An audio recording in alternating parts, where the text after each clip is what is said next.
You know that feeling, right? You've got some amazing news, you're just bursting to tell someone, but something inside tells you to wait. Well, today we're diving into why that instinct for strategic silence might be way more powerful than you think. We're going to break down a devotional that frames keeping your own counsel not just as a virtue, but as a sign of real leadership, and even a way to protect a divine plan. Let's get into it.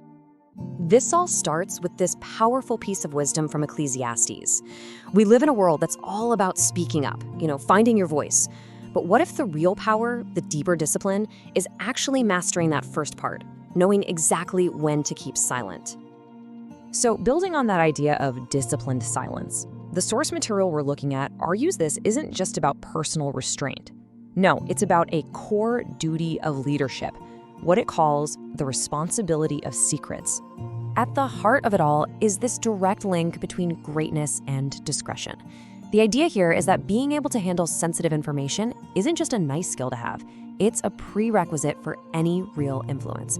As your responsibilities grow, so does the weight of what you're trusted to keep under wraps.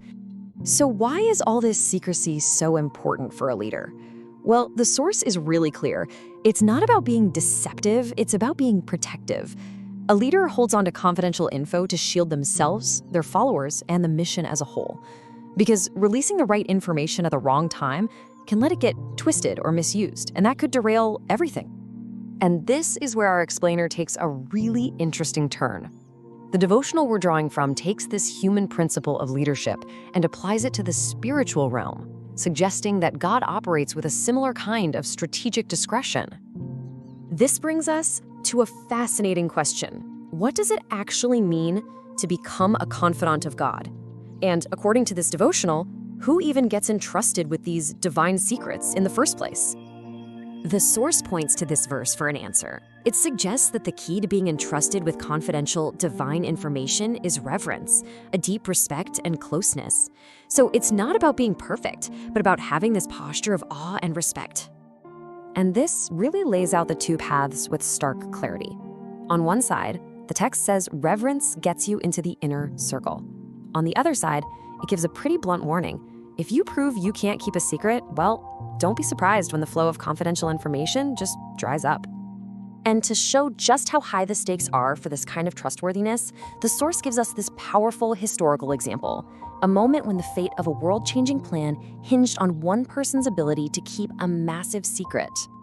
And this illustrates the stakes perfectly. God reveals this absolutely astonishing plan to Mary. And what does she do? She keeps it to herself.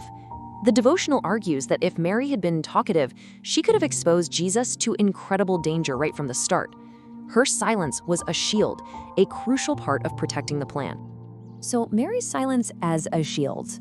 That leads us to the bigger strategic why. If these divine plans are so important, what or who exactly are they being guarded from? The source provides a very specific answer. So let's just ask the question directly. What's the ultimate purpose behind all this divine confidentiality? Why the secrecy? The source frames the answer in terms of a spiritual chess match. It argues that a huge reason for secrecy is to prevent an adversary, the devil, from knowing God's next move and trying to interfere with the plan before it can succeed. This slide really makes the consequences clear. When a secret is kept, the plan can unfold just as it's intended. The text even suggests the spiritual adversary often guesses wrong and ends up accidentally helping the plan. But when information gets out too early, well, that's like handing the opposition a playbook they should never have.